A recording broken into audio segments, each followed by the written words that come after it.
Hay una pregunta que llevas guardada, no la dices en voz alta, pero está ahí. Hay un momento, en la oscuridad de la noche, cuando todo está callado y ya no hay nada que hacer, en el que esa pregunta aparece. No la buscas, llega sola, con el peso de los meses, con el peso de los años, con el peso de todo lo que no se resolvió antes de que esa persona se fuera. ¿A dónde fue? Eso es lo que te preguntas. Eso es lo que no te deja descansar del todo, incluso cuando finges que ya lo superaste, incluso cuando en la misa del domingo sonríes y dices bien, gracias a Dios, pero por dentro todavía cargas esa pregunta sin respuesta. Fuiste al velorio, viste el ataúd, viste el cuerpo quieto, sin movimiento, irreconociblemente quieto. Escuchaste el rosario, escuchaste las palabras del sacerdote sobre la resurrección y la vida eterna, y algo en ti dijo amén. Pero algo en ti también, muy adentro, muy quieto, nunca terminó de entender, nunca terminó de sanar, porque nadie te explicó de verdad qué pasó con esa persona que amaste. Nadie te dijo, en palabras que llegaran al corazón de verdad, qué le pasa exactamente al alma en el momento en que el cuerpo deja de respirar. Va directo al cielo, al purgatorio, sufre, está en paz, puede escucharte cuando rezas, llegó bien, Dios la recibió con misericordia.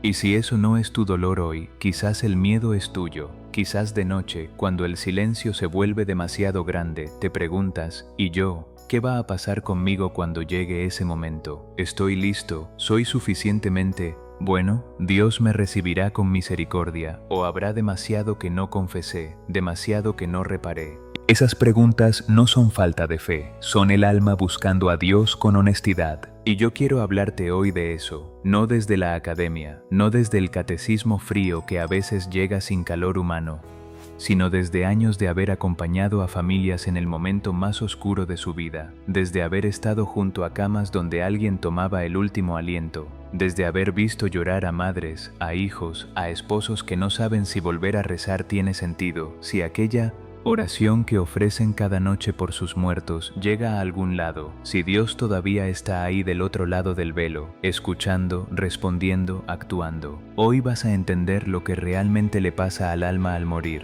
y te lo juro, va a cambiar cómo oras, va a cambiar cómo vives. Y tal vez por primera vez en mucho tiempo vas a poder respirar con esa parte del corazón que ha estado apretada demasiado tiempo. Quédate conmigo, porque lo que viene ahora es para ti. Hay dos tipos de miedo que viven en esta pregunta, y necesito que los reconozcas para poder hablar contigo de verdad. El primero es el miedo por otro, por alguien que ya se fue, alguien que amaste, que cuidaste, a quien quizás no pudiste decirle todo lo que necesitabas decirle. Un padre, una madre, un hermano, un hijo.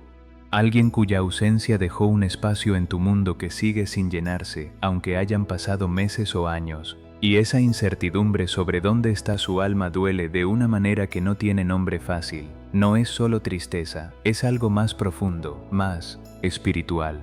Es una pregunta sin respuesta que se instala en el pecho como una piedra y no se mueve, por mucho que reces, por mucho que pase el tiempo. El segundo miedo es el tuyo propio, el miedo a tu propia muerte, ese que no mencionas en la sobremesa del domingo. Ese que aparece de noche cuando el cuerpo está cansado pero la mente no termina de apagarse. Te preguntas si has vivido bien, si Dios va a reconocerte cuando te presente delante de Él, si hay demasiado sin confesar, sin reparar, sin resolver, y en lugar de hablar de eso, lo cubres con trabajo, con ruido, con actividad, con la siguiente notificación del teléfono que te da una razón para no pensar. Pero ahí está, siempre ahí, esperando el silencio para volver. Y quiero decirte algo antes de continuar, porque necesitas escuchar esto. Ninguno de esos miedos significa que eres un mal creyente o que tu fe es insuficiente. Significa que el amor que tienes por los que se fueron y el amor que tienes por tu propia alma son completamente reales. Y Dios, que es Padre antes que juez, trabaja con exactamente eso, con lo que somos de verdad, con lo que sentimos de verdad, no con lo que fingimos ser cuando estamos en público. Pero hay mentiras que ese miedo ha ido sembrando y necesitamos arrancarlas de raíz. La primera mentira es esta: ya murió, ya no hay nada que hacer, todo terminó. Escucha eso de nuevo, todo terminó, como si la muerte fuera el punto final absoluto de la historia, como si Dios cerrara el libro en ese instante y ya no hubiera más historia que contar, como si el amor que construiste con esa persona durante décadas simplemente se apagara en el momento en que el corazón dejó de latir. La segunda mentira es más cruel. Murió sin confesarse. Entonces ya está perdido para siempre. Esta es la que más me duele escuchar en las familias, porque la llevan cargada durante años, décadas a veces. Un hijo que murió en un accidente, un esposo que no volvió a misa, una madre que en los últimos años se alejó en silencio, y alguien les hizo sentir que eso equivalía a condenación automática, como si Dios fuera un relojero frío que corta el hilo en el segundo exacto sin mirar el corazón de quién se trata. La tercera mentira es la que ha robado a millones de creyentes su derecho a interceder. El purgatorio es un invento. Esta mentira corta la oración. Si rezar por los difuntos no tiene sentido, la comunidad de fe entre los vivos y los muertos se rompe. Eso es exactamente lo que el enemigo quiere, que te quedes solo con tu dolor, sin la herramienta más poderosa que tienes en las manos. Hijo mío, hija mía, estas tres mentiras son ataques espirituales diseñados para cortar la oración, instalar la desesperanza y convencerte de que tu fe no alcanza para llegar hasta donde están los que amaste. No las dejes vivir más en tu corazón. Quiero llevarte a una escena. Estás en el Calvario. Hay 3 cruces. A la derecha de Jesús hay un hombre que está muriendo. Un hombre cuyo nombre no conocemos con certeza, a quien la tradición llama el buen ladrón. Un hombre que ha vivido mal. Eso no está en discusión. Él mismo lo admite sin excusas. No hay romantización aquí. Vivió de manera que lo llevó a morir clavado en una cruz junto a criminales. Y ese hombre no tuvo tiempo de confesarse con ningún sacerdote. No tuvo tiempo de hacer penitencia, de reparar los daños que causó, de compensar todo lo que hizo mal a lo largo de su vida. No tuvo tiempo de rezar un rosario completo, ni de volver a misa, ni de tener una larga conversación espiritual con alguien que lo guiara. No tuvo tiempo de probar que había cambiado con hechos concretos. Solo tuvo tiempo de voltear la cabeza. Solo tuvo tiempo de decir con lo poco que le quedaba de voz y de vida: Señor, acuérdate de mí cuando llegues a tu reino. Y Jesús le respondió algo que quiero que se grabe en el corazón de cada persona que está de duelo hoy, de cada persona que llora por alguien que murió sin prepararse bien. En verdad te digo, hoy estarás conmigo en el paraíso. Lucas 23, versículo 43. Hoy, no después de 100 años de purificación. No veremos qué se puede hacer. No habría que revisar el expediente. Hoy. Ese mismo día, ese hombre, con todo su pasado intacto, con todas sus cuentas sin cerrar, entró al paraíso porque giró el corazón hacia Cristo en el último momento que tuvo. ¿Sabes lo que eso significa para tu familiar, para la persona por quien llevas meses o años rezando, dudando, preguntándote si esa oración llega a algún lugar? Ese hombre no tenía nada que ofrecer excepto su corazón girado hacia Cristo, y eso fue suficiente para el Señor. La misericordia de Dios no necesita tiempo. La misericordia de Dios solo necesita una rendición sincera, un giro del corazón, un acuérdate de mí. Y si ese hombre con todo su pasado recibió el paraíso ese mismo día, ¿qué crees que hizo Dios con tu mamá, que rezó toda su vida aunque fuera con dudas, con la persona que amaste y que tú sabes, en lo más honesto de tu corazón, que aunque no era perfecta, tenía algo genuino hacia Dios? Esto que te voy a decir ahora no lo escuchaste en ningún funeral. El alma no viaja sola al morir. Eso es algo que la Iglesia siempre ha enseñado, pero que pocas veces se explica en el lenguaje de la vida real, en el lenguaje de la gente que ora en su cocina con la imagen de la Virgen en la pared y un velador encendido sobre la repisa. En el momento en que una persona muere, el ángel custodio que la acompañó durante toda su vida está presente. No desapareció, no abandonó su encomienda cuando la persona dejó de ir a misa, no se fue porque la relación con Dios se enfrió. Está ahí, en ese umbral, cumpliendo su misión hasta el final, con una fidelidad que no depende de nuestra constancia. Los santos a quienes esa persona rezó, aunque fuera de niño, aunque fuera en una pequeña estampita polvorienta guardada en la cartera desde la primera comunión, están presentes también. La comunión de los santos no es una frase decorativa del credo, es una realidad espiritual viva y activa. Y sobre todo, ella está presente. La Virgen María, que se llama a sí misma Madre de la Misericordia, la que intercede sin descanso por sus hijos hasta en el último instante de sus vidas. Hay una oración que muchos rezamos sin comprender del todo su peso. Ruega por nosotros pecadores ahora y en la hora de nuestra muerte.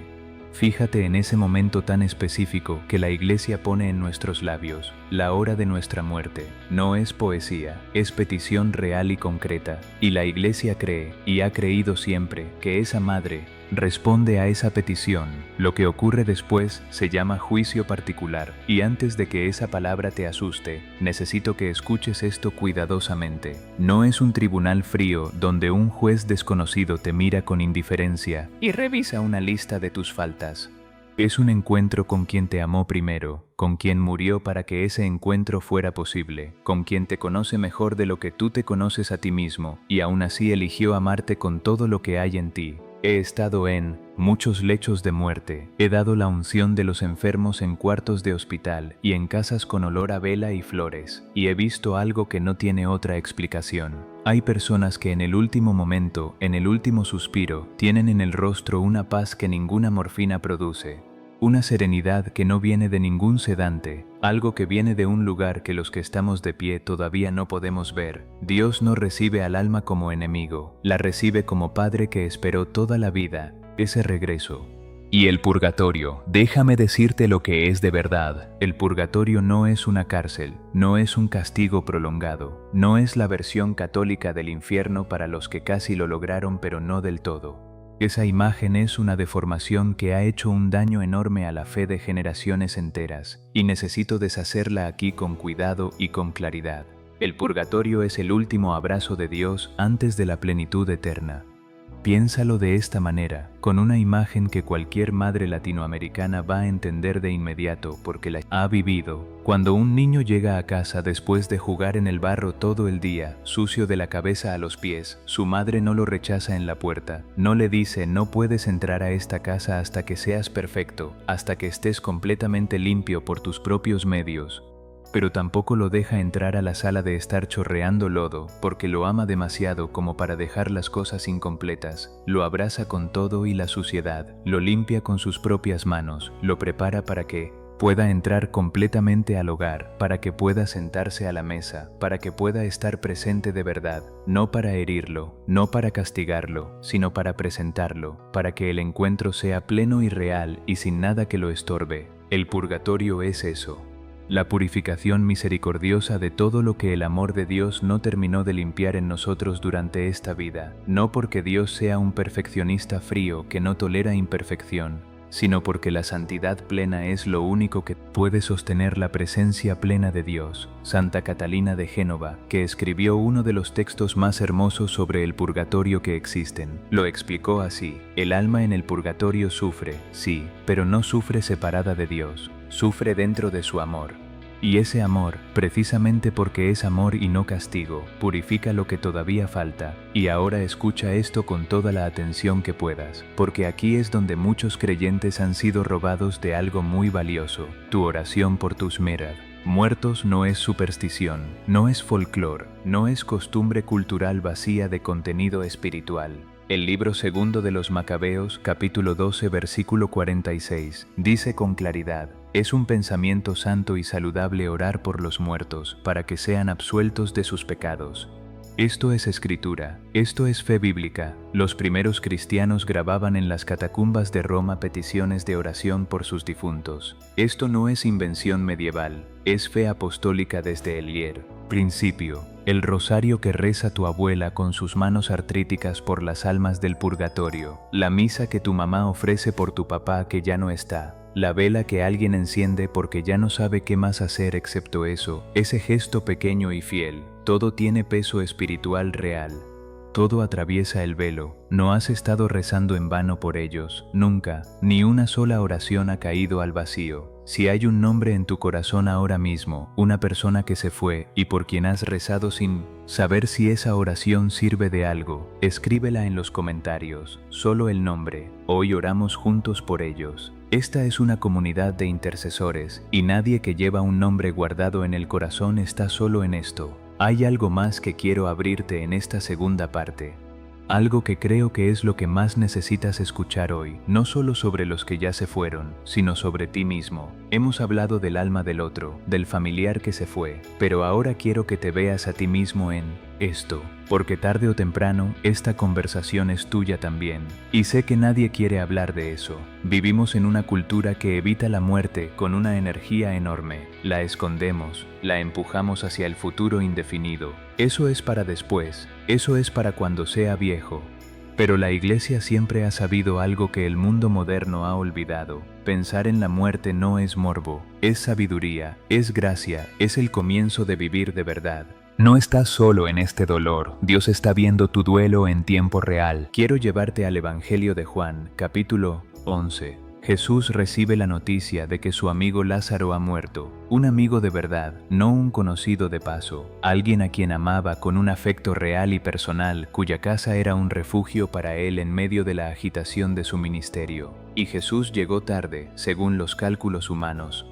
Lázaro llevaba 4 días en la tumba cuando Jesús llegó a Betania. María, la hermana de Lázaro, cayó a sus pies cuando lo vio llegar y le dijo con el corazón partido lo que muchos de nosotros hemos querido decirle a Dios en algún momento de la vida, cuando el dolor se vuelve demasiado grande para guardarlo con educación. Señor, si hubieras estado aquí, mi hermano no habría muerto. Jesús no la regañó por su falta de fe. No le dio una conferencia teológica sobre la soberanía de Dios y sus planes incomprensibles. No le dijo todo tiene un propósito mayor, deja de llorar, confía más. El Evangelio dice algo que me ha detenido en seco cada vez que lo he leído. Jesús lloró. El Hijo de Dios, el que sabía perfectamente lo que estaba a punto de hacer, el que tenía el poder sobre la muerte desde antes de que el universo existiera, el que iba a llamar a Lázaro de regreso a la vida con una sola palabra. Ese mismo Jesús se detuvo frente a la tumba de su amigo y lloró. ¿Sabes lo que eso significa para ti, que llevas meses o años cargando el peso del duelo, que tu llanto no es debilidad espiritual, que tu dolor no es señal de que algo está mal en tu vida, de fe? Que Dios mismo, cuando se puso cara y cuerpo humano para caminar entre nosotros, lloró ante la muerte de alguien que amaba. Tu duelo es visto, tu dolor es registrado en el cielo en tiempo real. Dios no está mirando hacia otro lado mientras tú cargas eso en silencio. Y luego Jesús levantó la cabeza y dijo algo que cambió la historia completa del encuentro humano con la muerte. Yo soy la resurrección y la vida. El que cree en mí, aunque muera, vivirá. No dijo yo causaré la resurrección en el futuro lejano. Dijo yo soy, presente, activo, aquí mismo, ahora. La muerte no tiene la última palabra sobre las almas que amamos, Cristo la tiene. Lo que llevas haciendo por años tiene un poder que quizás nunca te explicaron bien. Quiero hablarte de algo que pasa en miles de casas latinoamericanas y que muchas veces no se valora con la seriedad que merece, porque lo hemos hecho tanto que ya no vemos su peso. El novenario, las 9 noches de oración después de una muerte. La familia reunida en la sala, cansada, con los ojos hinchados de llorar, pero reunida de todas formas porque hay algo que los junta más fuerte que el cansancio: el altar improvisado con la foto del difunto, las flores, las velas encendidas que lloran su propia cera, el rosario que se reza noche tras noche aunque el cuerpo esté agotado, aunque las palabras cuesten trabajo porque la garganta se cierra con el llanto. Algunos llaman a eso costumbre, algunos lo llaman tradición cultural, pero yo te digo lo que es: teología viva, fe en acción, intercesión real con raíces bíblicas y apostólicas. El libro de los Macabeos que cité antes está en la Biblia católica porque la Iglesia reconoció en él algo que la comunidad de fe siempre había practicado. La oración por los que ya partieron es una obra de misericordia espiritual con valor objetivo ante Dios. Los primeros cristianos, los que vivían bajo persecución y rezaban en las catacumbas de Roma, grababan en las paredes peticiones de oración por sus difuntos. No era superstición, era fe apostólica. Era la comprensión de que la muerte no rompe el vínculo entre los miembros del cuerpo de Cristo. Cuando tu abuela toma el rosario en sus manos artríticas y reza por las almas del purgatorio, está participando en algo que tiene peso real en el cielo. No porque ella sea extraordinaria, aunque para ti lo sea, sino porque está ejerciendo la intercesión que la Iglesia le confió como a cada bautizado. Cuando una familia ofrece una misa por alguien que se fue, esa ofrenda llega. Cuando alguien ayuna y ofrece ese sacrificio por un ser amado que ya no está, ese acto de amor tiene valor ante Dios que no podemos medir desde aquí, pero que el cielo registra. La intercesión atraviesa el tiempo y el velo. No porque los seres humanos tengamos poderes sobrenaturales por nuestra propia capacidad, sino porque el amor de Dios no está limitado por el tiempo como lo estamos nosotros. Lo que tú oras hoy puede alcanzar lo que Dios está haciendo en un alma que ya está del otro lado. Eso es el misterio de la comunión de los santos, los vivos y los muertos, unidos en el amor de Dios. No estamos tan separados como la muerte física hace parecer. No te rindas de rezar por ellos. Cada oración cuenta. Esto que has estado haciendo por años tiene un poder que quizás nunca nadie te explicó con suficiente claridad, pero hoy lo sabes con certeza. Escúchame bien, llevas cargando una culpa que no es tuya. Hay algo que necesito decirte con toda la claridad y toda la ternura que puedo reunir, porque sé que hay personas escuchando esto que lo necesitan más que cualquier otra cosa que puedan escuchar hoy. Si sientes que no hiciste suficiente por esa persona antes de que muriera, si hay cosas que quedaron sin decir entre ustedes, conversaciones que postergaste porque pensabas que había más tiempo, que siempre hay más tiempo hasta que de repente no hay. Reconciliaciones que se aplazaron un mes, y luego otro mes, y luego ya no hubo más meses. Visitas que no llegaste a hacer porque la vida era complicada y el hospital quedaba lejos. Si cargas eso como una piedra en el pecho, si cada vez que recuerdas a esa persona el primer pensamiento es el arrepentimiento y no el amor, necesito que me escuches ahora mismo con el corazón completamente abierto. La misericordia de Dios cubre lo que el amor humano no alcanzó. Tú no eres omnipotente, tú no sabías el día ni la hora. Hiciste lo que pudiste con lo que tenías, en el momento en que lo tenías, con las fuerzas que tenías. Y Dios, que sí ve todo, que conoce cada intención, que entiende cada circunstancia con una profundidad que ningún ser humano puede alcanzar, fue misericordioso de maneras que tú no puedes medir desde donde estás parado hoy. El dolor del duelo que no cede no es señal de que Dios abandonó a esa persona que perdiste. Es señal de que amaste de verdad, con todas tus imperfecciones, con todos tus defectos, amaste. Y Dios ve eso. El miedo a la muerte propia puede ser, si lo dejas, una invitación a la conversión profunda, un llamado a vivir con más conciencia, a prepararte con más cuidado para ese encuentro que todos vamos a tener, a no dejar para el último momento lo que puedes hacer hoy mientras el corazón todavía late fuerte. La Iglesia tiene una expresión que hoy suena oscura, pero que en realidad es un regalo. Memento mori. Recuerda que vas a morir, no como amenaza, como gracia, porque la persona que recuerda que va a morir vive diferente, ama diferente, perdona diferente, ora diferente, no guarda rencores que no valen lo que cuestan, no aplaza la reconciliación que debería pasar hoy. He conocido familias que rezaron durante 20 años por un padre que se había alejado de la iglesia completamente, un hombre que en sus últimos años rechazaba cualquier conversación sobre la fe. Y en el último momento, cuando ya nadie esperaba nada, ese hombre pidió un sacerdote, pidió confesarse, y murió en paz, con una expresión en el rostro que su hija me describió así: Padre, parecía que ya estaba viendo algo que nosotros no podíamos ver todavía. La gracia de Dios no necesita nuestro permiso para moverse.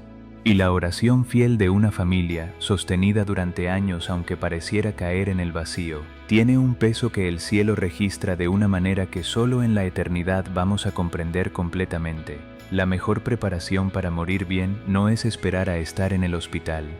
Es vivir en gracia hoy. La confesión no es solo para cuando llegue la hora. Es el sacramento de la vida ordinaria. Es el abrazo del Padre que se renueva cada vez que volvemos. Es el regreso al hogar que podemos hacer ahora. Repite esto conmigo, en voz alta si puedes. Deja que salga de tu boca. Quiero que hagas algo conmigo ahora mismo, porque hay algo que ocurre cuando la fe sale de la cabeza y pasa por los labios. Cuando no solo lo pensamos, sino que lo declaramos. Repite esto conmigo. Mi oración por los que ya partieron tiene poder. Dios los recibió con misericordia. No estoy solo en este dolor. La muerte no tiene la última palabra en mi familia. Di eso. Y si conoces a alguien que está cargando este peso, que llora de noche por un familiar que se fue, que no ha encontrado paz, que se pregunta si sus oraciones llegan a algún lado, envíale este mensaje. A veces la palabra que alguien necesita llega a través de ti. No la guardes. Padre nuestro que estás en el cielo, hoy vengo delante de ti con las personas que están escuchando esta palabra, desde donde sea que estén, en cualquier país, en cualquier ciudad, solos o acompañados, con el corazón sereno o con el corazón apretado por el peso de lo que llevan. Vengo con los que lloran a alguien que ya no está, con los que han pasado meses y algunos años cargando la pregunta de a dónde fue el alma de quien amaron, con los que han rezado en silencio, en la oscuridad de su cuarto, sin saber si esa oración llega a algún lado, pero sin poder dejar de hacerlo porque el amor no sabe cómo callarse. Señor, habla a sus corazones hoy, que la certeza de tu misericordia sea más grande que el peso de su incertidumbre, que la paz que sobrepasa todo entendimiento llegue a ese lugar del pecho donde el duelo vive y no termina de irse, donde el nombre de esa persona todavía duele pronunciarlo. Cubro hoy a las madres que interceden por sus hijos muertos, a las abuelas que rezan el rosario con manos que ya no tienen la misma fuerza de antes, pero que siguen moviéndose en la fe, a los esposos y esposas que duermen en una cama demasiado grande y silenciosa, a los hijos que perdieron a un padre o una madre y que todavía sienten que el mundo tiene un hueco que no se termina de llenar, para los que tienen miedo a su propia muerte. Señor, convierte ese miedo en sabiduría, en preparación genuina.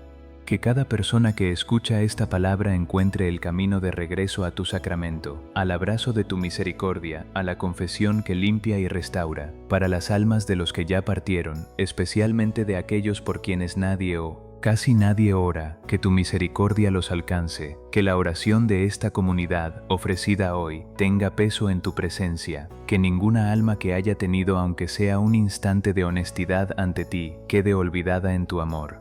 Señor, que los que hoy están junto a una cama de enfermedad sepan que tú estás ahí también, que no hay umbral que tú no hayas cruzado primero, que la muerte no nos lleva a ningún lugar donde tu amor no haya llegado antes. Gracias porque tú eres la resurrección y la vida. Gracias porque la última palabra no la tiene la muerte, la tienes tú, y tu palabra es misericordia. En el nombre del Padre, del Hijo y del Espíritu Santo. Amén. El Señor no abandona el alma en el momento más oscuro, la toma en sus manos. Eso es lo que quiero que te lleves hoy. No una lista de doctrinas frías, no un resumen teológico que guardar en la memoria para un debate, sino esto, vivo y concreto y personal. En el momento de la muerte, nadie que amó a Dios, aunque sea imperfectamente, aunque sea con todas sus dudas y sus fallas y sus cuentas sin cerrar, enfrenta ese instante solo. Cristo ya estuvo ahí, ya cruzó ese umbral, ya venció lo que había del otro lado, y su promesa no es vaga ni genérica, es personal. Es para la persona que se fue y que tú amas, es para ti cuando llegue tu momento. Hoy estarás conmigo en el paraíso. Esta semana, haz 3 cosas si puedes. Reza un rosario por las almas del purgatorio, especialmente por tus difuntos. Ofrece una misa por ellos, o pídele a alguien que lo haga en tu nombre, y ve a confesarte tú, no porque estés en crisis espiritual profunda, sino porque vivir en gracia es la manera más sensata y más valiente de vivir cuando sabes que eres mortal. Y la persona que muere en paz es la que aprendió a vivir en paz con Dios antes de ese momento, no la que corrió a arreglar todo en el último instante disponible. En el próximo mensaje te voy a hablar de algo que lo cambia todo, de por qué la gracia de Dios es más poderosa de lo que crees, y cómo ese poder se activa hoy, en tu vida ordinaria, en este momento concreto, no en el lecho de hospital, no en el momento de la crisis final, hoy. Quédate cerca, hay más que necesitas escuchar.